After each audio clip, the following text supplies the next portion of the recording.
Sa Mateo 18:20, saan man may dalawa. Ilan po ang requirement? Saan man may dalawa o tatlo. Ano ginagawa po? Nagkakatipon-tipon. Kaninong pangalan?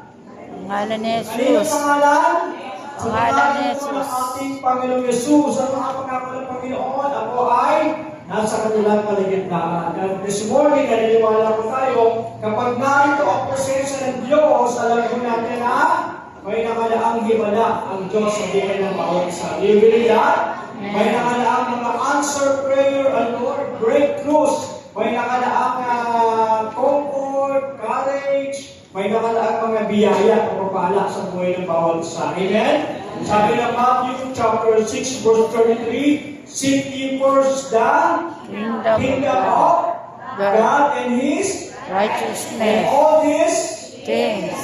Pagkailangan mo kalian ng Panginoon, katuwiran, sabi ng Bible, idaragdag ng Diyos ang lahat ng ating mga pangailangan. At inahuli, para pa ng Panginoon. Praise God. At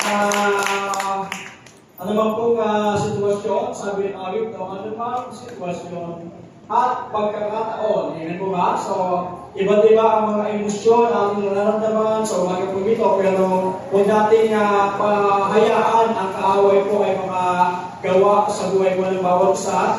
Our God is our victorious God. Pag yung sino as my God, My God is a victorious God. is a victorious God. Romans chapter 8, verse 37, sabi doon, we are more than Conquerors. ano po? We are more than Conquerors. through Christ Jesus. Kung di kakalimutan yan, no? Sabi ng Romans 8:37. Sino nagsabi yan? Sino nagsabi yan? Sino po? Si Pastor Nilo. Hindi po. Si St. Paul. Sabi ni St. Paul, di ba? Sa Romans chapter 8, verse 37. Malinaw po ba sa likod? Malinaw? Amen. Sa likod. Sa harap po, malinaw po ba? Amen. Sa akin po, parang medyo malabo. Hindi na po.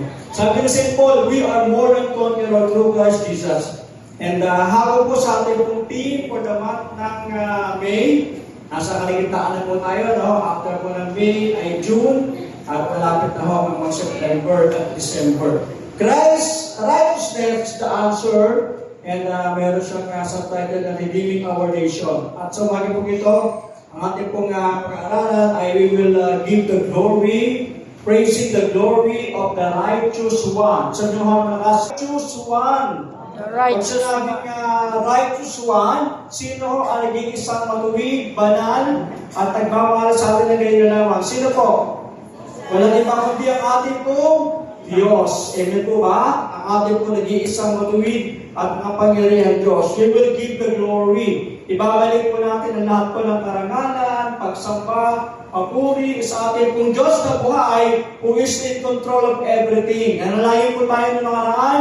Nagkaroon po ng prayer gathering noong May 1, ang Buuja Church Cavite na ginanap doon sa historical place ng Kawit Shrine. Tama ba? Sino po nakapunta noon? Nasa kamay? Yun. So, marami-rami yan, no? Mga 4, 5, 6, 7, 8. Ang dami ho natin, no? So, nakapunta po tayo doon at ito yung mga sasayang simbolo po, yung Kawit Shrine ng independence ng buong Pilipinas. At doon po, tayo na namin at hilingin natin ang pagsama ng Panginoon. Nagdeklara na tayo ng hope. Ano po yung hope? Sabi po, hope. Hope. Of course, dineklara po natin yung honest. No? Honest. Ano po yung honest? No? Matapat, orderly, maayos, peaceful. Mayapa ho ba? Mayapa ho ba ang naging eleksyon? Magapat may mga ilang lugar na ho, parte Mindanao na nagdeklara na ho ng cancellation ho ng eleksyon.